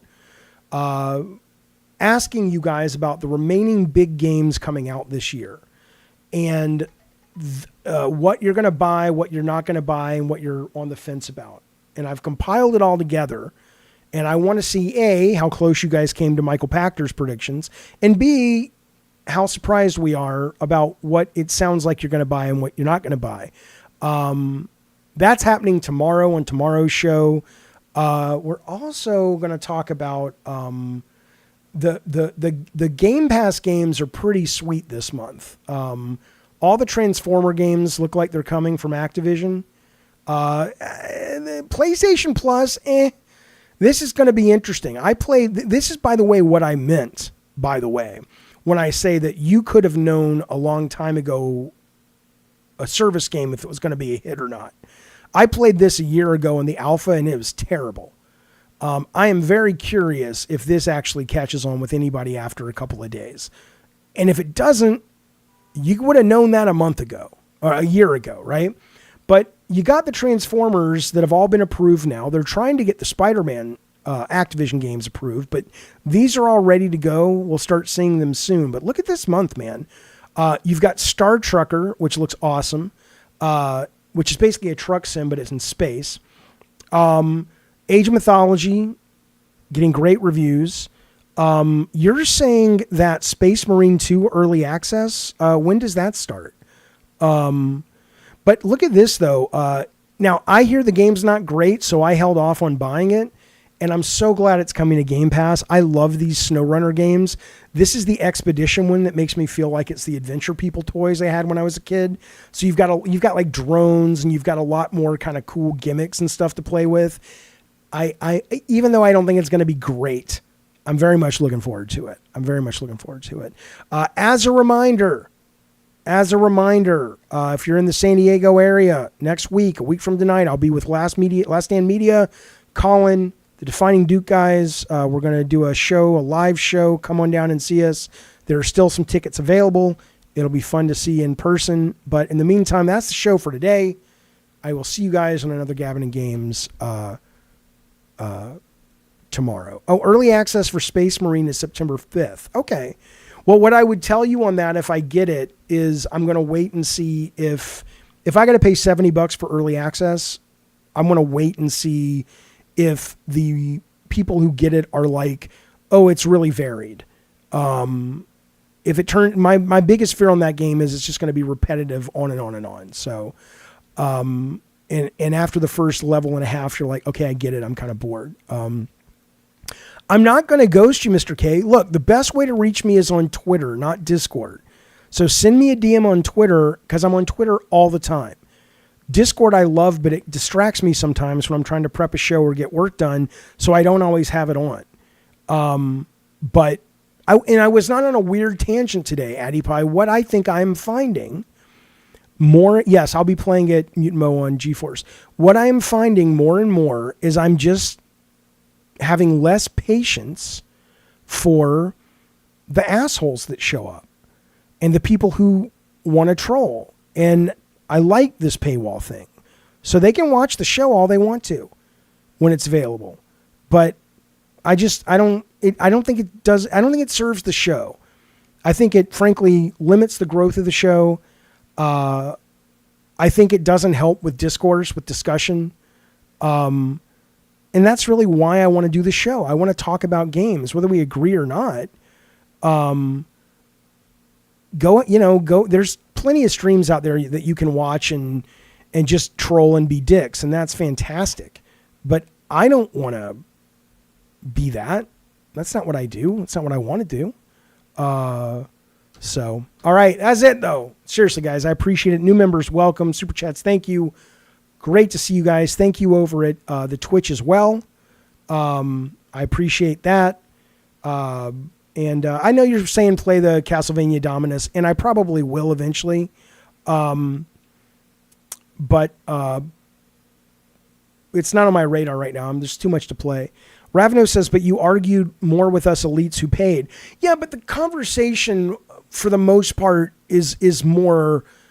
Anybody who pays knows what they're getting into, right? And so even though I don't agree with you guys and you guys don't agree with me on that particular topic, it clearly, you guys offered up some interesting takes on it.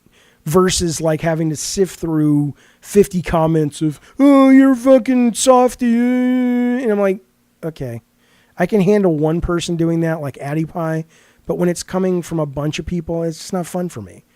All right, my friends. I'll see you soon. Bye, you guys. How dare you!